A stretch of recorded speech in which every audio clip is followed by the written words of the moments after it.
ونعوذ بالله من شرور أنفسنا ومن سيئات أعمالنا من يهده الله فلا مضل له ومن يضلل فلا هادي له أشهد أن لا إله إلا الله وحده لا شريك له وأشهد أن محمدا عبده ورسوله صلى الله عليه وعلى آله وأصحابه والتابعين وتابع التابعين ومن تبعهم بإحسان إلى يوم الدين.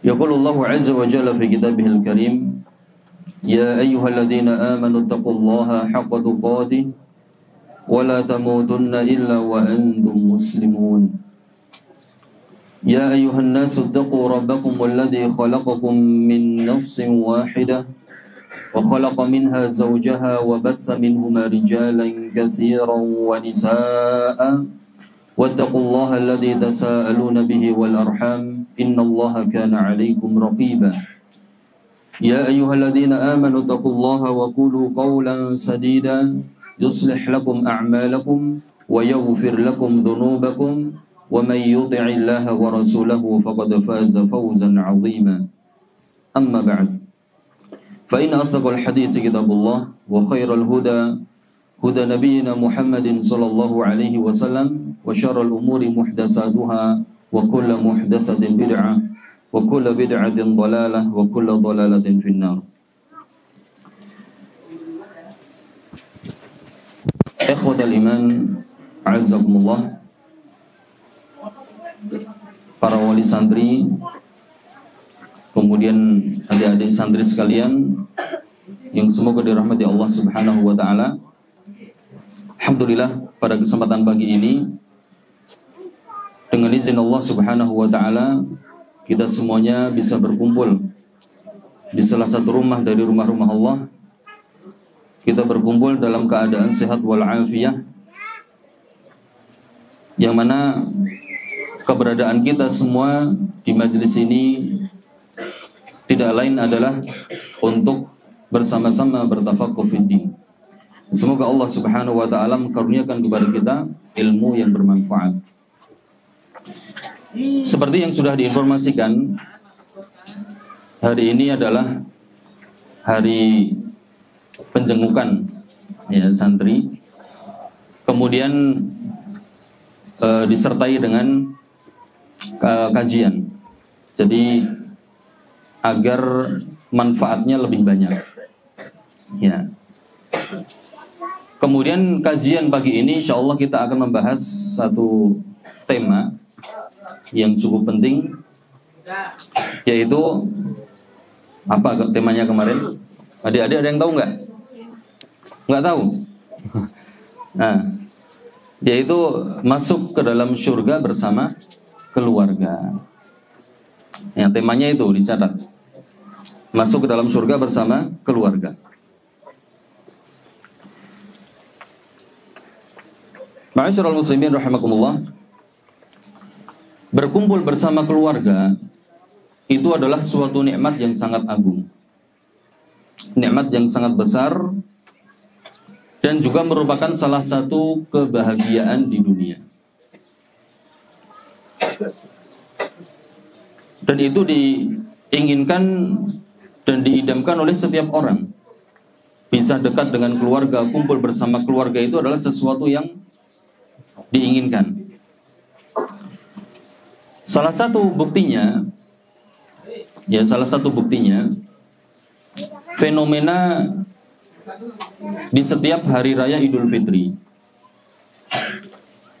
itu yang biasa dilakukan ya oleh kita adalah pulang kampung. Ini untuk bapak-bapaknya, ya untuk wali santri. Ya. Biasanya kan pulang kampung.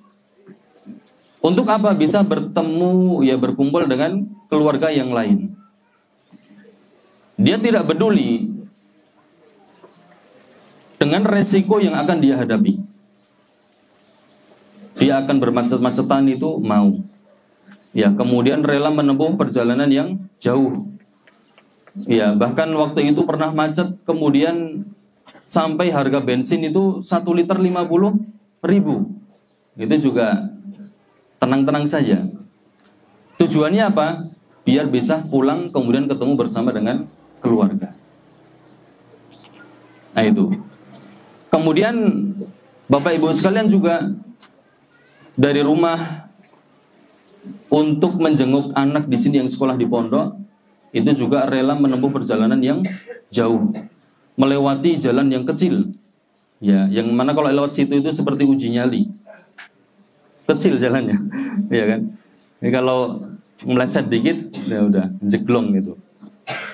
Nah, ini juga dilakukan untuk apa? Bisa bertemu dengan anak, bisa berkumpul. Nah, jadi itu adalah sesuatu yang sangat diinginkan oleh setiap orang, bisa berkumpul dengan keluarga. Kemudian kita semuanya pasti ingin ya masuk ke dalam surganya Allah Subhanahu wa ta'ala, yang mana keindahannya, kenikmatannya itu lebih indah dari apa yang pernah dilihat oleh mata. Seorang ketika dia sering pergi, ya dia hobinya itu melancong keliling Indonesia atau bahkan keliling dunia, melihat berbagai macam keindahan, ya. Maka ketahuilah surga yang Allah sediakan untuk orang-orang yang beriman itu lebih indah dari apa yang pernah dia lihat.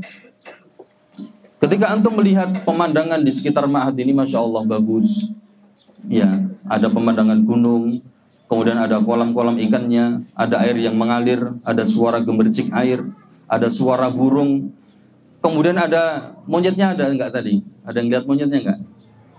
Belum nampak ya? Ada monyetnya. Kemudian ada kali, dan seterusnya. Ini indah sekali. Namun keindahan surga itu lebih indah dari itu. Seperti yang disabdakan oleh Nabi SAW, ya, dari Sahal bin Sa'ad, Nabi bersabda, "Inna fil jannati ma la 'ainun ra'at, wa la udhunun sami'at, wa la khadara 'ala qalbi bashar." Sesungguhnya di dalam surga itu keindahannya itu tidak pernah dilihat oleh mata, kemudian tidak pernah didengarkan oleh telinga, kemudian tidak pernah terbetik di dalam hati manusia. Jadi keindahannya itu luar biasa, kenikmatannya luar biasa. Nah, tentu kita ingin bisa masuk ke dalam surga yang penuh dengan keindahan tersebut bersama-sama dengan keluarga kita, bersama dengan istri, bersama dengan anak-anak, beserta dengan orang tua, ya, semuanya berkumpul di tempat yang penuh dengan kenikmatan dan keindahan. Nah itu. Lalu pertanyaannya, apakah bisa seorang itu masuk ke dalam surga bersama-sama dengan keluarganya? Bisa tidak? Satu keluarga masuk ke dalam surga itu. Dan keluarga itu kan banyak. Ya, jadi bapak kita misalnya, bapak kita, kemudian mbah kita, kemudian buyut kita, dan seterusnya ke atas. Kemudian ke bawah ini juga anak, kemudian cucu, kemudian apa setelah cucu itu apa? Cicit ya. Cicit, setelah cicit cucunya pokoknya itulah seterusnya. Ya, nggak tahu deh namanya. Seterusnya. Ini masuk dalam lingkup keluarga. Ya, masuk dalam lingkup keluarga. Nah, pertanyaannya, bisa tidak seorang itu masuk ke dalam surga bersama dengan keluarganya, ke atas sampai ke bawah? Jawabannya apa? Bisa tidak? Satu keluarga masuk dalam surga, bisa? Bisa. Ya udah, selesai kajiannya. Bisa ya? Baik. Nah, perlu diketahui bahwasannya di antara yang Allah sediakan di dalam surga untuk orang-orang yang beriman adalah Allah Subhanahu wa ta'ala menyediakan apapun yang diinginkan oleh jiwa. Apapun yang diinginkan oleh kita di dalam surga itu ada. Sebagaimana disebutkan oleh Allah Subhanahu wa ta'ala dalam surat Fussilat ayat 31. Allah berfirman, "Walakum fiha ma tashtahi anfusukum, walakum fiha ma tad'un." Dan bagi kalian di dalamnya, dalam surga itu ada apapun yang diinginkan oleh jiwa kalian. Walakum fiha ma tad'un, dan di dalamnya juga ada apapun yang kalian minta. Jadi di dalam surga itu ada fasilitas seperti itu. Kita pengen apapun ada. Kita minta apapun dikasih oleh Allah Subhanahu wa ta'ala. Termasuk salah satu yang Allah berikan kenikmatan di dalamnya adalah bisa berkumpul dengan keluarga. Ya, itu salah satu fasilitas yang Allah berikan di dalam surga. Seorang bisa meminta kepada Allah agar dikumpulkan dengan keluarganya. Ya. Di dalam surat Ar-Ra'd ayat 23 Allah berfirman, Jannatu adni yadkhulunaha, yaitu surga Aden yang mereka masuk ke dalamnya, wa man salaha min abaihim, dan juga orang-orang atau bersama dengan orang-orang soleh dari bapak-bapak mereka, wa azwajihim, kemudian istri-istri mereka, wa dzurriyyatihim, dan juga anak keturunan mereka.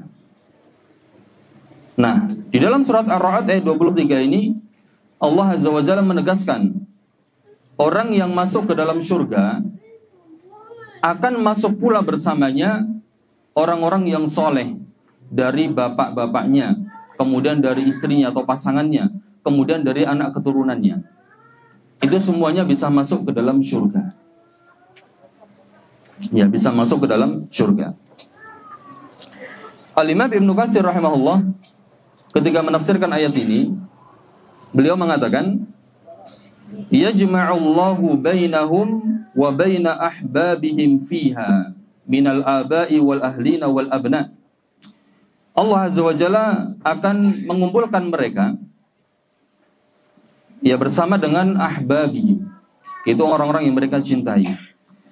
Dari kalangan siapa? Para bapak. Kemudian al-ahlin, keluarga, ya, istri atau pasangan. Kemudian al-abna, anak-anak. Allah akan mengumpulkan mereka di dalam surga. Mimman huwa salihun lidukhulil jannah minal mu'minin. Ini dari orang-orang yang memang pantas masuk ke dalam surga dari kalangan orang-orang yang beriman. Kemudian hatta indahu tarfa'u darajatal adna ila darajatil a'la.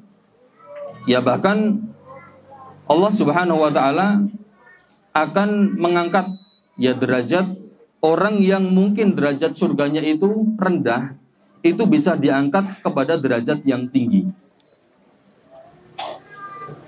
Ya, orang yang mendapatkan derajat surga yang rendah itu Allah angkat menjadi derajat yang tinggi. Seperti contohnya, di antara keluarga kita itu kan keimanannya tidak sama. Kan gitu kan? Jadi dalam satu keluarga itu kemungkinan keimanannya itu tidak sama. Antara bapak dengan anak keimanannya berbeda. Bisa jadi lebih kuat bapaknya dan bisa jadi lebih kuat anaknya. Kemudian antara suami istri, kualitas keimanannya juga tidak sama. Bisa jadi lebih kuat istrinya atau lebih kuat bapaknya, suaminya. Dan terus seperti itu. Antara kakak dengan adik ini juga tidak sama. Nah, saya berikan contoh misalnya orang tua yang kualitas keimanannya itu rendah misalnya, jauh di bawah anaknya. Kemudian ketika masuk ke dalam surga, Allah tempatkan orang tua ini di surga yang rendah. Sedangkan anaknya itu berada di surga yang tinggi karena kualitas keimanannya, kualitas amalannya jauh di atas bapaknya. Nah, Allah Subhanahu wa taala nanti akan menaikkan derajat orang tua yang berada di bawah tadi, itu bisa menjadi naik seperti derajatnya yang diraih oleh anaknya. Bisa dipahami ini? Nah, seperti itu. Dan banyak ya dalil yang menyebutkan demikian. Di antaranya seperti yang diriwayatkan oleh Al-Imam Ibnu Majah. Bahwasanya Nabi SAW pernah bersabda, Innar rajula la turfa'u darajatuhu fil jannah. Seseorang dia nanti akan dinaikkan derajatnya di dalam surga. Jadi pada awalnya itu dia mendapatkan derajat yang rendah mungkin. kemudian akan diangkat oleh Allah Subhanahu wa taala kepada derajat yang tinggi. Maka kemudian orang tadi mengatakan, "Anna hadza?" Dari mana derajat yang tinggi ini wahai Allah?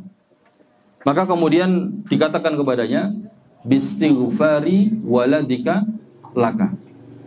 Itu disebabkan karena istighfar anakmu untukmu. Ya, disebabkan apa? Istighfarnya anakmu untukmu. Nah, jadi dengan sebab istighfarnya anak yang soleh, yang mendoakan orang tuanya, mendoakan ampunan untuk orang tuanya, itu Allah dengarkan, Allah kabulkan. Kemudian orang tua yang mendapatkan derajat yang rendah tadi, Allah naikkan menjadi derajat yang tinggi. Dan juga dalil-dalil lain yang menyebutkan tentang ini cukup banyak. Atau sebaliknya misalnya, orang tua kualitas keimanannya itu bagus, amalannya bagus, namun memiliki anak yang kualitas imannya itu rendah, amalannya juga tipis-tipis. Ya, jadi bukan hanya gas saja yang tipis-tipis, amalan juga bisa tipis-tipis. Maksudnya apa itu? Ya, ibadahnya itu tipis-tipis, nggak semangat. Gitu. Ke masjid kadang iya, kadang enggak. Gitu kan? Kemudian baca Al-Qur'an kadang iya, kadang enggak, sering enggaknya misalnya. Kemudian apa lagi? Pokoknya amalnya sedikit lah, tipis-tipis. Kemudian ketika masuk ke dalam surga, ternyata anak ini mendapatkan derajat yang rendah di dalam surga. Derajat paling bawah misalnya. Kemudian orang tua mendapatkan derajat yang tinggi karena kualitas keimanan dan amalannya bagus. Nah, anak yang berada di derajat yang rendah dalam surga ini bisa diangkat oleh orang tuanya. Karena sebab orang tuanya itu adalah orang yang beriman dan kualitas keimanannya baik. Nah, itu salah satu karunia yang Allah sediakan untuk orang-orang yang beriman. Seperti ya Allah firmankan di dalam surat At-Tur ayat 21. Ya, dicatat surat At-Tur ayat 21. Allah berfirman, "Walladzina amanu wattaba'athum dzurriyyatuhum biimanin alhaqna bihim dzurriyyatahum." Dan orang-orang yang beriman, wattaba'athum dzurriyyatuhum, ya, dan yang anak cucu mereka itu mengikuti mereka dalam keimanan. Alhaqna bihim dzurriyyatahum, maka kami akan pertemukan mereka dengan anak keturunan mereka. Wa ma alatnahum min 'amalihim min syai', dan kami tidak mengurangi sedikit pun pahala amalan mereka, yaitu pahalanya orang tua. Kami tidak mengurangi sedikit pun pahala mereka. Nah, di dalam ayat ini Allah Subhanahu wa taala menegaskan bahwasannya orang-orang yang beriman yang kemudian anak cucu mereka mengikuti mereka dalam keimanan, itu di dalam surga Allah pertemukan. Dalam surga Allah pertemukan. Kemudian itu tidak mengurangi derajat mereka di dalam surga. Jadi maksudnya begini. Contohnya, orang tua mendapatkan misalnya derajat yang tinggi, level 50 misalnya. Tinggi, gitu kan? Kemudian anak itu berada di level 1. Ini Allah akan pertemukan. Apakah orang tua itu harus turun level dulu ya agar bisa bertemu dengan anaknya, atau misalnya 50-50 pertengahan. Jadi anak dinaikkan sedikit, kemudian orang tua turun sedikit. Tidak seperti itu, tapi anak yang berada di bawah itu Allah naikkan selevel dengan bapaknya, dengan orang tuanya. Nah itu, jadi tidak mengurangi pahala orang tua sedikit pun. Ibnu Abbas radhiyallahu taala anhu ketika menafsiri ayat ini, beliau mengatakan, "Innallaha la yarfa'u dzurriyyatal mu'min fi darajatihi." Jadi surat At-Tur ayat 21 tadi ditafsiri oleh Ibnu Abbas. Ibnu Abbas mengatakan, "Innallaha la yarfa'u dzurriyyatal mu'min fi darajatihi." Sesungguhnya Allah akan mengangkat keturunan ya atau anak orang-orang yang beriman itu fi darajatihi. Ini ke derajatnya. Ya, ke derajatnya. Wa in kanu dunahu fil amal, meskipun anak-anak itu amalannya tidak sama atau berada di bawah orang tuanya. Nah, jadi bisa naik dengan sebab itu. Itu merupakan karunia dari Allah Subhanahu wa taala. Nah, maka ma'asyiral muslimin wal muslimat rahimakumullahu jami'an. Berikutnya, bagaimana caranya agar bisa masuk ke dalam surga bersama dengan keluarga. Nah, jadi kalau ingin masuk dalam surga itu butuh apa? Butuh amal, ya butuh sebab untuk bisa kita lakukan, kemudian itu menjadi sebab masuk ke dalam surga. Nah, sebelumnya perlu diketahui bahwasannya masuk ke dalam surga itu cita-cita yang rendah apa tinggi itu? Tinggi. Ya, masuk ke dalam surga itu adalah cita-cita tertinggi seorang mukmin. Bahkan bukan hanya sekedar surga, tetapi surga Firdaus. Ya. Itu adalah cita-cita yang tinggi. Dan perlu diketahui bahwasanya cita-cita yang tinggi itu tidak akan bisa diraih dengan bersantai-santai.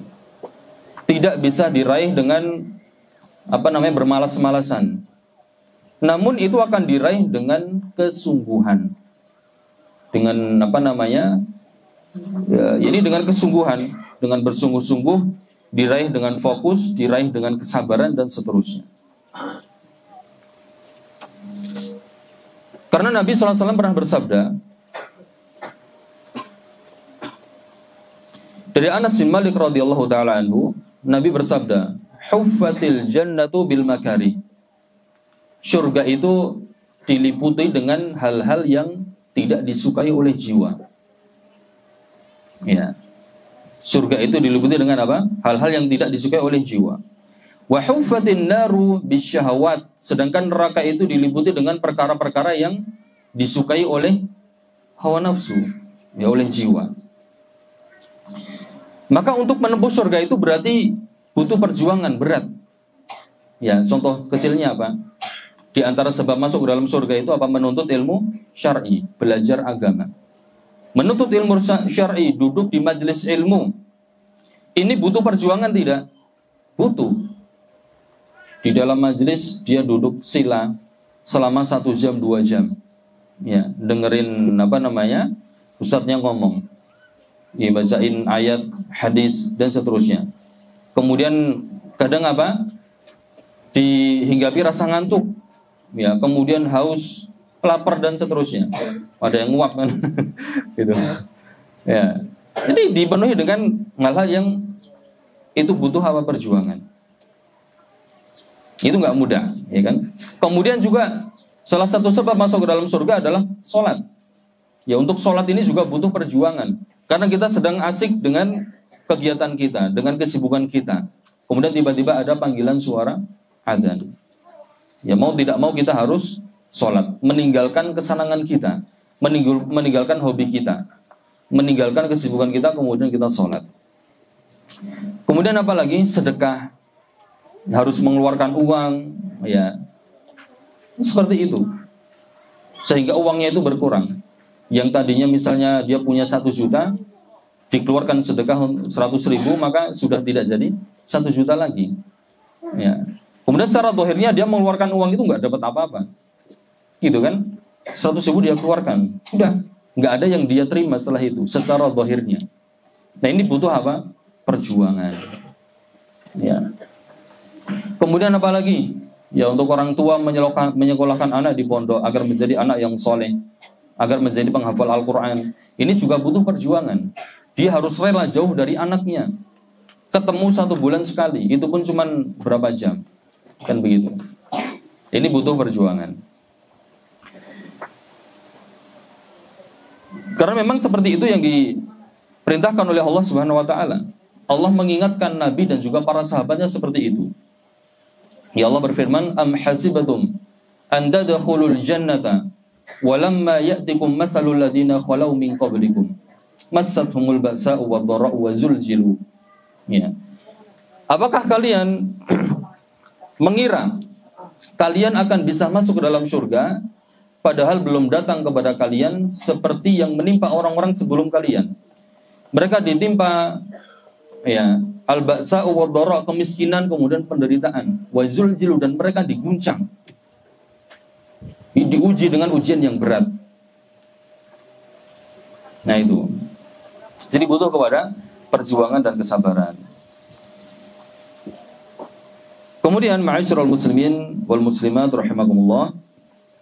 Ya, jadi untuk bisa meraih surga itu kita butuh konsentrasi, butuh fokus. Ya, orang tua harus fokus memperhatikan anaknya. Dari bahkan kalau dihitung ya, dia fokus kepada anaknya itu dimulai dari sebelum anak itu lahir. Bahkan sebelum seorang itu memilih pasangan. Ya. Harusnya begitu. Jadi kalau seorang mempersiapkan pendidikan anak itu dimulai setelah anak itu lahir, itu salah. Itu sudah termasuk terlambat. Namun dimulai sejak kapan? Sejak seorang itu memilih pasangan. Memilih pasangan yang soleh, ya, kalau untuk perempuan, atau untuk laki-laki memilih pasangan yang solihah. Agar apa? Pasangan yang solihah ini nanti bisa mendidik anaknya dengan baik. Nah, jadi perhatian pendidikan anak itu dimulai sebelum seorang itu menikah, dengan mensolehkan dirinya, kemudian mencari pasangan yang solihah. Gitu. Jadi kalau mulainya itu dia setelah menikah, ya kemudian setelah punya anak baru, nah, itu sudah terlambat, tapi masih bisa diperbaiki. Nah gitu. Baik, ma'asyiral muslimin wal muslimat rahimakumullah. Baru setengah jam ya, mohon bersabar gitu. Insyaallah setengah jam lagi sudah selesai.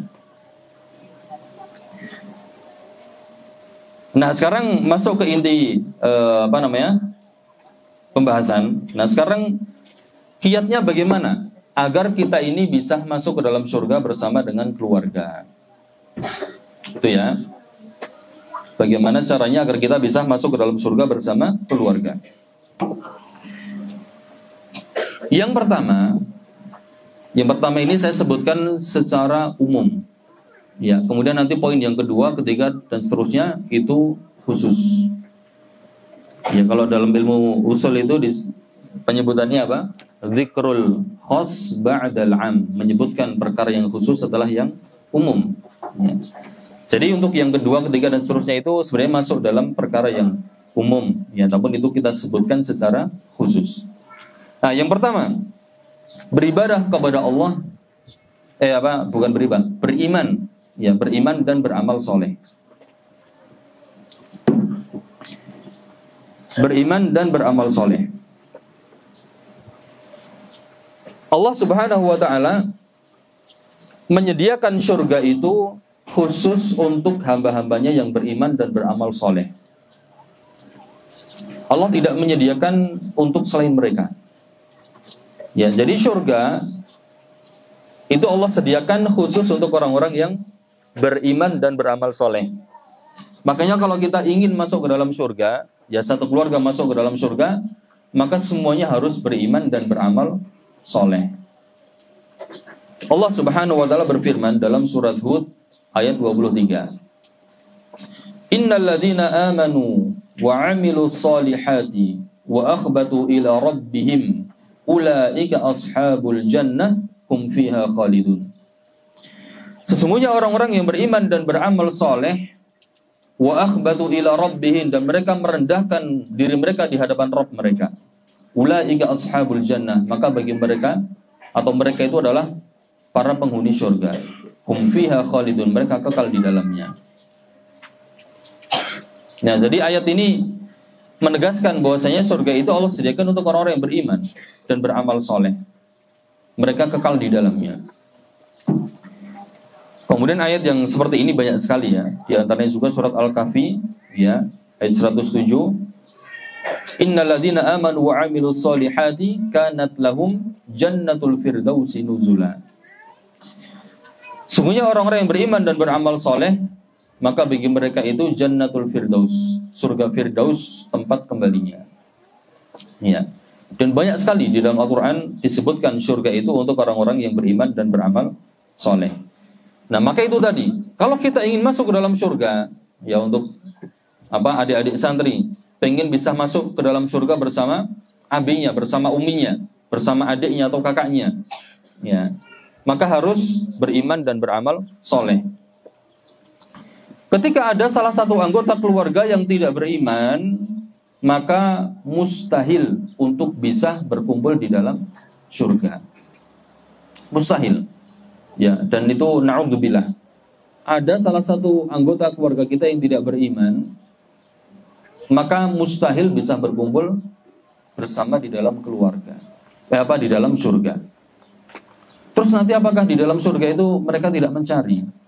Misalnya ada anaknya yang tidak mau beriman, kemudian orang tua, ini mencari anaknya, anak nomor 1 atau nomor 2, nggak ada di sini. Dalam surga tidak ketemu. Terus apakah mereka sedih di dalamnya? Sedih tidak kalau ada orang tua kemudian mendapati di dalam surga ternyata nggak ada anaknya? Nggak sedih. Allah akan hilangkan kesedihan itu. Anak yang tadi tidak bisa masuk ke dalam surga karena tidak mau beriman, maka Allah jadikan orang tua yang sudah masuk ke dalam surga ini menjadi lupa dan tidak ada kesedihan. Anaknya mau di dalam neraka, sudah nggak ada kesedihan sama sekali. Siapa yang bisa menyebutkan dalilnya? Kalau dalam surga itu tidak ada kesedihan. Sudah hafal semuanya surat Al-Baqarah? Hah? Siapa yang bisa? Tapi nggak ada hadiahnya. Hadiahnya saya ucapkan jazakallah khairan, nanti saya doakan. Apa nih? Yang awalnya itu bala man aslama wajhahu lillah. Nah, lanjutannya apa? Nah, hafal semua kan? Bala man aslama wajhahu lillahi wa huwa muhsinun falahu ajruhu 'inda rabbih wala khaufun 'alaihim wala yahzanun. Ya. Ya, orang yang menyerahkan wajahnya, menyerahkan dirinya, ya, menyerahkan wajahnya kepada Allah dan dia berbuat ihsan, berbuat baik, falahu ajruhu 'inda rabbih, maka baginya pahalanya itu di sisi Rabb-nya. Kemudian Allah mengatakan wala khaufun 'alaihim, tidak ada rasa takut pada mereka, walahum yahzanun, dan mereka itu tidak bersedih. Orang kalau sudah masuk ke dalam surga tidak ada kesedihan. Meskipun ketika itu dia mendapati anaknya itu ternyata tidak didapati di dalam surga. Nah, itu.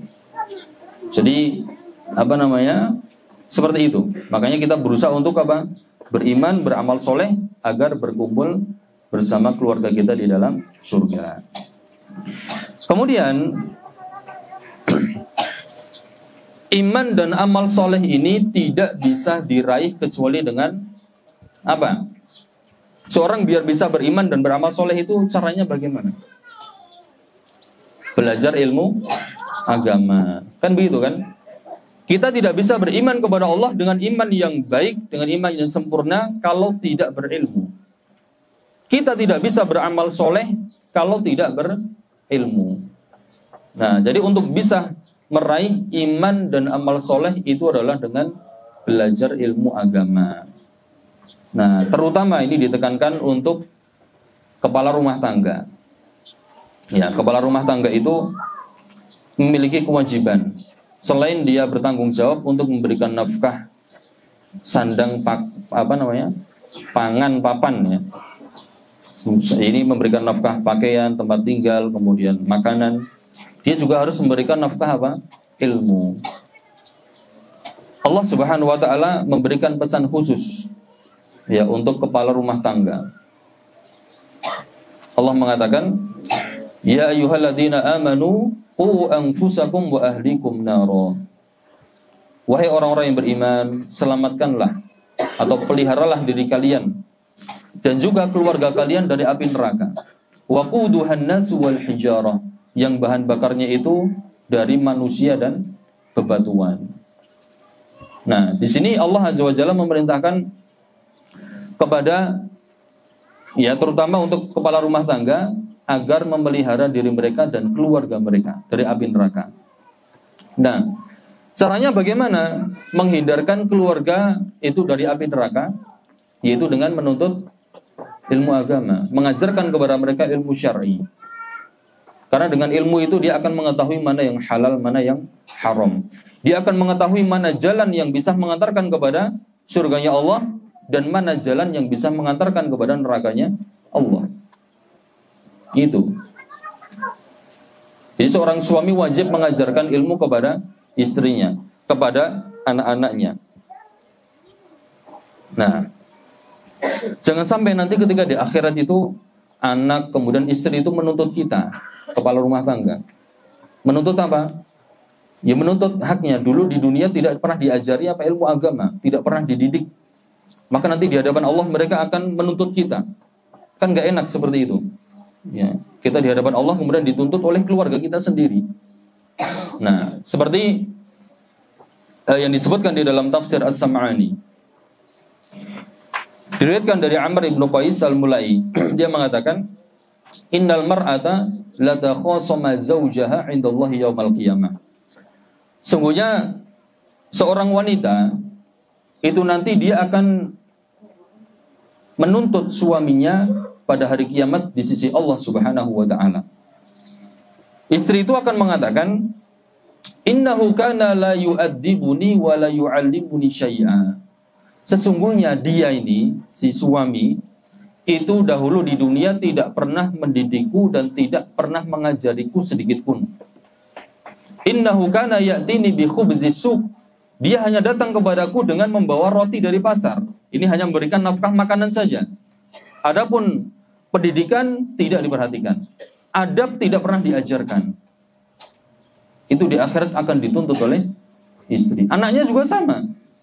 Ketika anak tidak pernah diajari, tidak pernah dididik, tidak pernah diajarkan ilmu agama, maka dia akan menuntut orang tuanya di hari kiamat.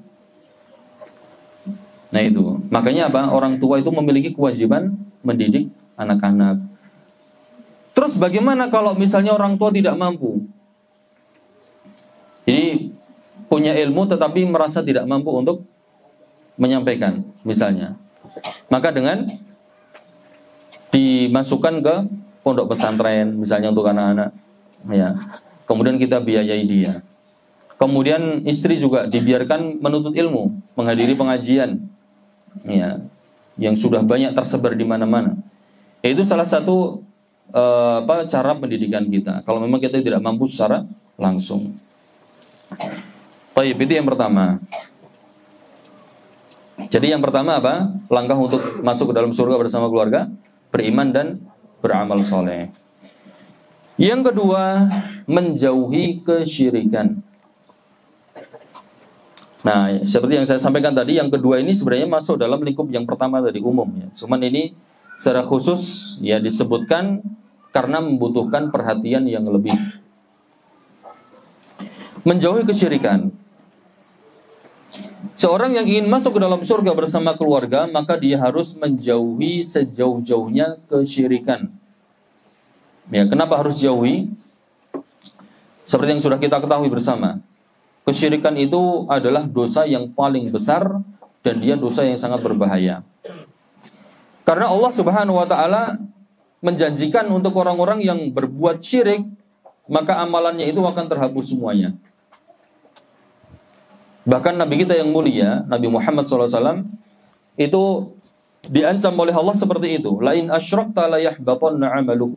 Kalau engkau berbuat syirik, maka akan terhapus amalanmu. Ini khitabnya kepada siapa? Nabi Muhammad SAW.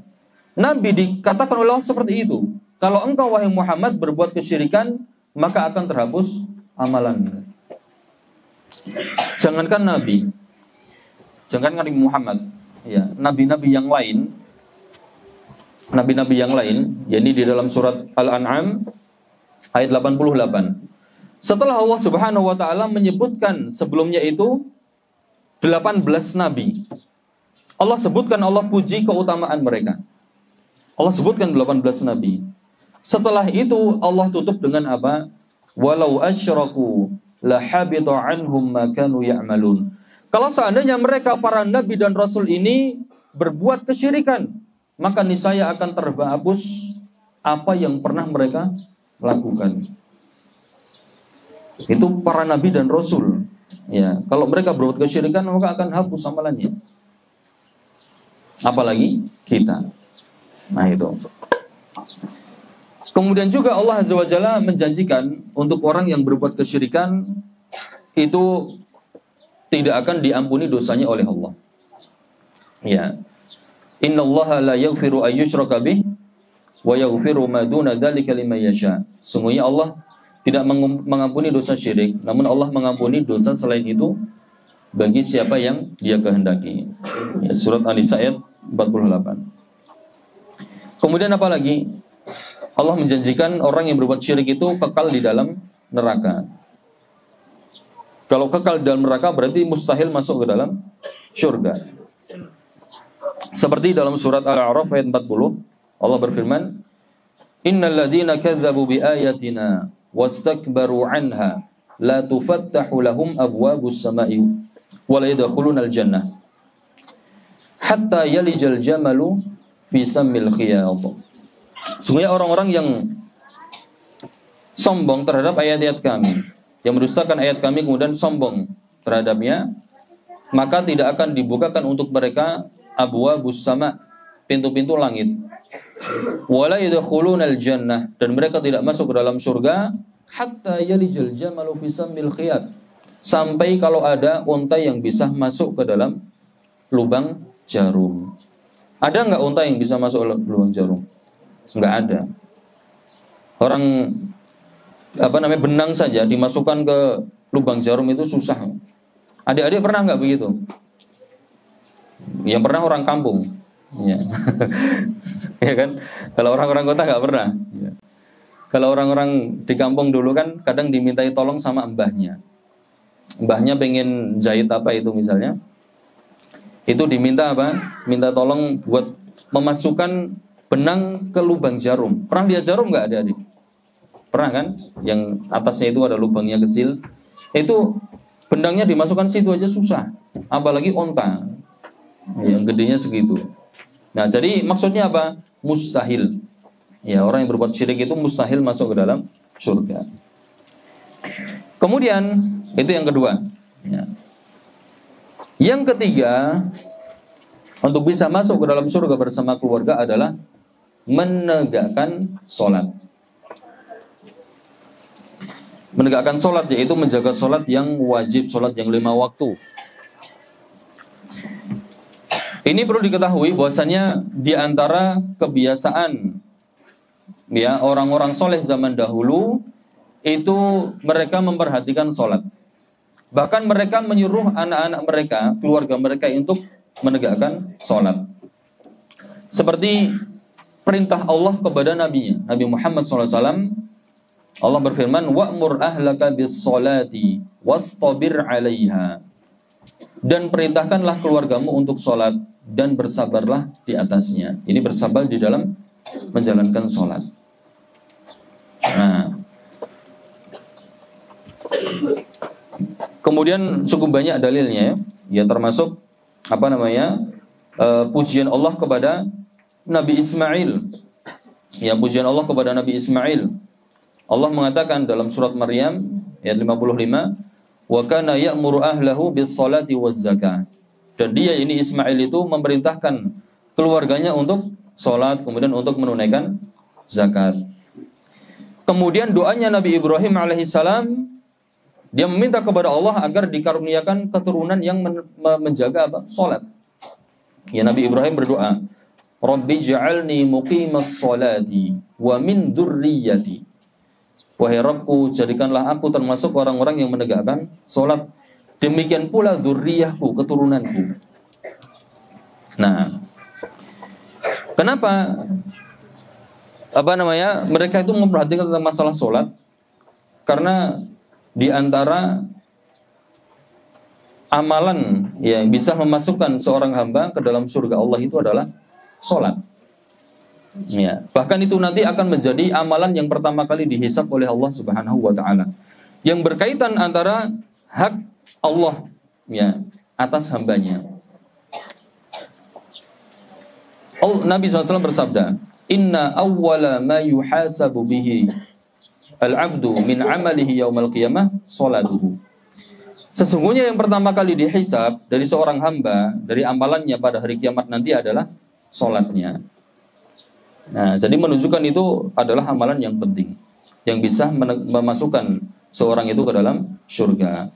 Makanya adik-adik ya yang ingin masuk ke dalam surga bersama abinya, bersama uminya harus rajin menjaga sholat. Tidak boleh apa? Malas. Ya, ini sholat harus diperhatikan. Kalau nggak sholat bisa masuk surga nggak? Nggak bisa. Nggak bisa masuk ke dalam surga. Bahkan dia akan diancam masuk ke dalam apa? Dalam neraka. Masuk dalam neraka sakor. Seperti yang Allah firmankan ya tentang penghuni surga. Fi jannati yatasaalun. Mereka di dalam surga itu saling bertanya-tanya. Anil mujrimin ma salakakum fi saqar. Tentang orang-orang yang berbuat dosa. Apa yang menyebabkan kalian itu masuk ke dalam neraka sakor? Maka orang-orang yang berada di neraka sakor itu mengatakan, qalu lam nakum minal musallin. Kami dahulu waktu di dunia tidak termasuk orang-orang yang menegakkan salat. Nah itu. Maka di sini ma'asyiral muslimin wal muslimat rahimakumullah, terutama untuk orang tua di sini, untuk para wali santri, hendaknya tidak bosan-bosan ya kalau misalnya anak di rumah, gitu kan? Tidak bosan-bosan mengingatkan anak itu untuk sholat. Atau yang punya masih ada anak di rumah yang tidak di pesantren misalnya, ini jangan sampai bosan mengingatkan dan menanyakan anak ya apakah sudah sholat atau belum. Karena apa? Dosa meninggalkan sholat itu lebih besar dari apa? Lebih besar dari apa? Lebih besar daripada dosa mencuri. Lebih besar daripada dosa minum khamr. Bahkan lebih besar daripada dosa apa? Zina. Meninggalkan sholat itu dosanya besar sekali. Ya, lebih besar dari yang tadi kita sebutkan. Karena apa? Meninggalkan sholat itu bisa menjadi kafir karenanya. Iya kan? Kalau mencuri, ya kemudian minum khamr, kemudian berzina itu tidak menjadikan seorang murtad keluar dari Islam, tidak. Ya. Tapi kalau dia meninggalkan sholat, bisa kafir. Bahkan ada perselisihan di kalangan para ulama, meninggalkan satu kali itu kafir atau tidak. Ya, ada yang mengatakan kafir, ada yang tidak. Terlepas dari perbedaan pendapat mereka, kita tidak ingin status keislaman kita atau status keislaman anak kita itu diperdebatkan oleh para ulama. Kan begitu. Dengan sebab apa? Meninggalkan sholat. Nah, ini sebagian orang tua itu ada yang santai, ketika anaknya itu nggak sholat itu santai banget. Nggak dimarahi, kemudian nggak ditegur. Tapi ketika mendapati anaknya minum khamr atau merokok misalnya, dipolo habis-habisan. Dipolo itu apa? Digebuki, ya, habis-habisan. Padahal dosa meninggalkan sholat lebih besar daripada dosa minum khamr atau rokok dan seterusnya. Kemudian yang keempat, ya agar bisa masuk ke dalam surga bersama keluarga adalah beramar ma'ruf nahi mungkar. Jadi menegakkan amar ma'ruf nahi mungkar di dalam keluarga.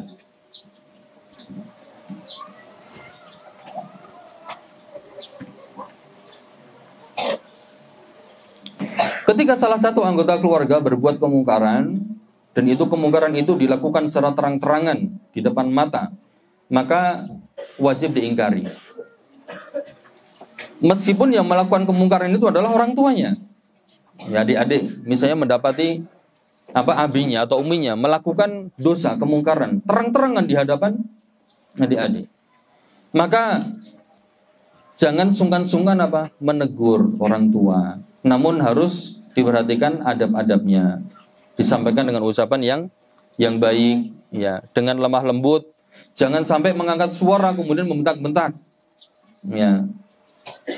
Orang tua harus tetap kita hormati, meskipun dia melakukan apa? Dosa atau kesalahan. Nah, seperti itu. Kemudian suami juga atau orang tua mendapati anak berbuat dosa, berbuat kemungkaran terang-terangan, maka ditegur.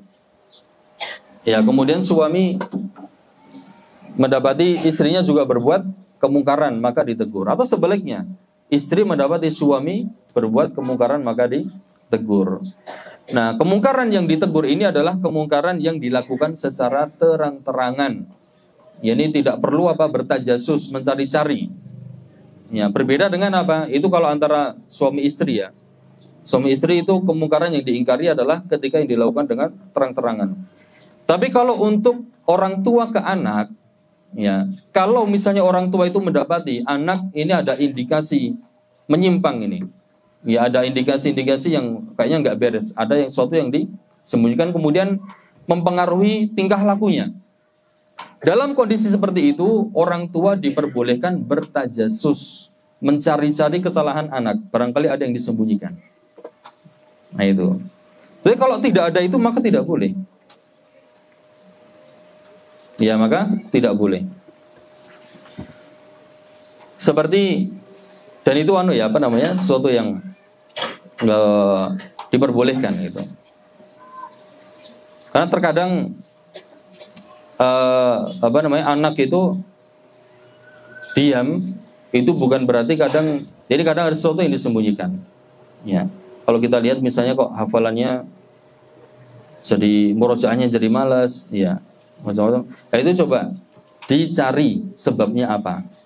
Bisa jadi ketika libur misalnya, kemudian kita berikan handphone, ternyata dia main handphone, dia main game, kemudian main macam-macam sehingga apa? Melalaikan dia dari murojaah. Ya. Dan fitnah handphone itu semuanya itu terancam dengan itu. Ya, kemarin ada satu kisah itu, satu kasus ya. Ya, ini tetangga kita, Ma'had sebelah. Ya. Itu dia ingin merekrut salah satu warga di sini, Pamijahan. Ya. Orang sini Pamijahan di sini.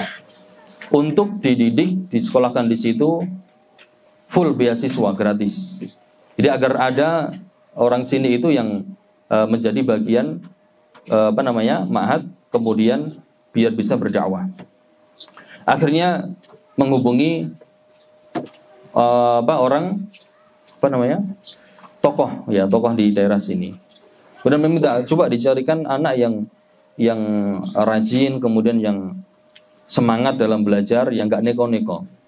Akhirnya ada berapa orang dicari, kemudian dites. Nah, ternyata pas tes itu dia membawa HP. Kemudian HP diletakkan di meja, tidak dibuka-buka oleh panitia, diletakkan begitu saja. Nggak tahu pakai alat apa. Ternyata didapati di dalam HP itu ada anak itu membuka link-link porno. Itu ada semuanya. Ya, bahkan bisa diambil datanya oleh si panitia tadi. Kemudian itu diserahkan kepada orang tuanya, bahwasanya anak ini tidak bisa diterima karena begini dan begini.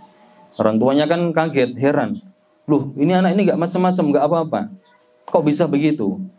Kemudian ditanya, apakah tadi dikasih HP-nya ke panitia? Enggak, katanya. Kemudian minta buktinya. Mana kalau anak saya pernah membuka ini dan ini. Diserahkan, ini buktinya ada. Nah itu. Hati-hati ya untuk orang tua. Kalau melihat anak itu misalnya ada indikasi nyeleneh, nah itu boleh bertajasus, diperiksa, dicari kesalahannya. Untuk apa? Untuk diingatkan agar dia kembali kepada ketaatan kepada Allah Subhanahu wa taala. Insyaallah adik-adik santri nggak ada yang begitu ya? Nggak ada, insyaallah. Aman. Yang terakhir, ini karena sudah hampir 1 jam, yang terakhir yaitu yang terakhir ya, agar bisa masuk dalam surga bersama keluarga adalah berdoa. Yang terakhir ditulis doa. Ketika kita memiliki cita-cita yang besar, cita-cita yang tinggi, cita-cita yang mulia, maka jangan sampai kita ini terlalu pede untuk bisa meraih dengan sendirinya. Ya. Kita harus apa? Melibatkan proyek yang besar ini, cita-cita yang besar ini, kita harus melibatkan Allah Subhanahu wa taala. Karena Allah yang punya surga. Artinya apa? Kita harus berdoa kepada Allah, meminta kepada Allah agar Allah memasukkan kita dan keluarga kita ke dalam surga. Di antara doa yang dibaca oleh Nabi SAW, beliau berdoa meminta apa? Surga. Ya, beliau berdoa, Allahumma inni as'alukal jannah. Ya Allah, aku mohon kepada Engkau surga. Wa ma qarraba ilaiha, dan segala sesuatu yang bisa mendekatkan kepadanya, min qaulin aw amalin, baik dari ucapan maupun dari perbuatan. Wa a'udzu bika minan nar wa ma qarraba ilaiha min qaulin aw amalin, dan aku berlindung kepada Engkau dari neraka dan apapun yang bisa mendekatkan kepadanya, baik berupa ucapan maupun perbuatan. Wa as'aluka an taj'ala kulla qada'in qadaitahu li khaira, dan aku memohon kepada Engkau agar Engkau menjadikan semua qada'mu yang telah Engkau takdirkan untukku itu adalah baik. Ya, jadi di sini ada contoh dari Nabi SAW. Beliau meminta surga kepada Allah Subhanahu wa taala, berdoa. Kalau kita ingin bisa masuk ke dalam surga bersama dengan keluarga, maka jangan lupa melibatkan Allah, berdoa. Ya, yang mana kalau kita ini meminta kepada Allah, Allah pasti akan kabulkan. Ya, kita minta apapun kepada Allah, Allah akan kabulkan. Nah, itu. Baik, mungkin itu ya. Jadi 5 langkah atau 5 kiat agar kita bisa masuk ke dalam surga bersama dengan keluarga. Dengan mengamalkan apa yang sudah kita bahas dari 5 poin tersebut, semoga kita bisa masuk ke dalam surga bersama keluarga kita. Jangan sampai ada yang tertinggal. Ya, jangan sampai ada salah satu anggota keluarga kita itu di dalam neraka. Karena itu sangat ini sangat rugi ya orang yang nanti tertinggal di neraka. Yang lain, keluarga yang lain masuk dalam surga, kemudian dia tinggal di neraka, itu kan menyedihkan. Dan nanti di akhirat itu akan ada percakapan percakapan antara penduduk surga dengan neraka. Seperti yang Allah firmankan dalam surat Al-A'raf ayat 50. Wa nada ashabun nari ashabal jannah. Penduduk neraka akan menyeru kepada penduduk surga. Apa seruannya? An afidhu alaina minal ma. Tolong berikan kepada kami air. Ini orang penduduk neraka itu minta kepada penduduk surga apa? Air. Tolong berikan kepada kami air. Au mimma razaqakumullah, atau dari apapun yang Allah berikan rezeki kepada kalian. Jawabannya orang-orang penduduk surga itu apa? Qalu innallaha harramahuma 'alal kafirin. Sesungguhnya Allah mengharamkan keduanya itu atas orang-orang kafir. Nah, perlu diketahui, percakapan antara penduduk surga dengan neraka ini bisa terjadi antara anggota keluarga. Bisa terjadi antara suami dengan istri. Bisa terjadi antara bapak dengan anaknya. Bisa terjadi antara adik dengan kakaknya. Beda tempat. Ya, bapaknya di surga, anaknya di neraka. Kemudian anak yang di neraka itu minta kepada bapaknya yang di surga seperti itu. Tolong berikan aku air. Ya, kepanasan, kehausan. Atau apapun yang Allah berikan rezeki kepada kalian. Ini memungkinkan terjadi percakapan antara keluarga. Yang satunya di neraka, satunya di surga. Kan sedih kan seperti itu? Yang sedih yang penduduk nerakanya. Kalau penduduk surga itu Allah hilangkan kesedihan mereka. Nah itu. Seperti yang ditafsirkan oleh Ibnu Abbas radhiyallahu taala anhu ya tentang apa ayat tersebut. Ibnu Abbas mengatakan, yunadi rajulu akhahu aw abahu. seseorang ya di dalam neraka itu akan menyeru saudaranya atau bapaknya. Apa seruannya? Qad ihtaraqtu. Aku sudah terbakar, hangus di dalam neraka. Afid alaina minal ma. Coba tolong berikan kepadaku air. Ya. Ini orang yang di neraka itu minta air. Itu keluarganya sendiri. Fayuqalu lahu ajibuhum. Ya, ketika penduduk surga itu yang tadi merupakan masih keluarga, ya, itu dikatakan kepada dia. Ini ada malaikat yang mengatakan ajibuhum, jawab ini orang ini yang ada di neraka itu. Yang dia masih apa? Kerabatmu. Disebutkan dalam satu riwayat jarak antara permintaan orang-orang penghuni neraka dengan orang yang di dalam surga itu. Ya, orang surga menjawabnya itu jaraknya berapa tahun? 40 tahun. Jawabnya itu nunggunya 40 tahun. Ya, lama sekali. Jadi orang penduduk neraka itu minta kepada penduduk surga berupa air. Ya. Kemudian suruh menjawab. Itu jawabannya lama, 40 tahun baru dijawab. Kemudian ketika dijawab apa? Jawabannya innallaha harramahuma 'alal kafirin. Sungguhnya Allah mengharamkan keduanya itu untuk orang-orang kafir. Padahal tadi kita sebutkan bisa jadi yang meminta itu adalah keluarganya dahulu. Bisa jadi yang meminta tadi itu adalah adiknya. Bisa jadi kakaknya. Bisa jadi yang meminta itu adalah anaknya. Atau istrinya atau suaminya. Tapi dijawab seperti itu. Loh, bukannya kenal. Ya, bukannya kenal. Terus kok nggak kasihan? Kenal tidak kira-kira? Nggak kenal. Ya, sudah tidak kenal. Disebutkan oleh Imam Al-Qurtubi, Ahlul jannati la ya'rifunahum lisawadi wujuhihim. Penduduk surga tidak bisa mengenali lagi penduduk neraka. Disebabkan karena apa? Hitamnya wajah mereka. Penduduk neraka itu wajahnya hitam sehingga tidak bisa dikenali. Padahal ini mungkin yang meminta itu adalah masih keluarganya. Yang dulu waktu di dunia itu makan bersama, piknik bersama, tidur bersama, bercanda bersama. Gitu kan? Namun ternyata salah satunya masuk ke dalam neraka. Minta air kepada bapaknya. Bapaknya udah nggak kenal, wajahnya udah gosong hitam. Nah itu.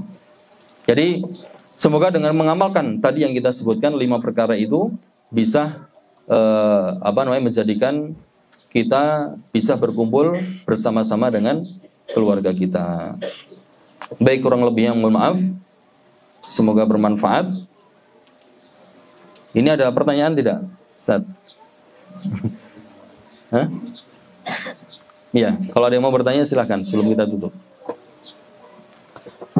Adik-adik santri ada yang tanya nggak?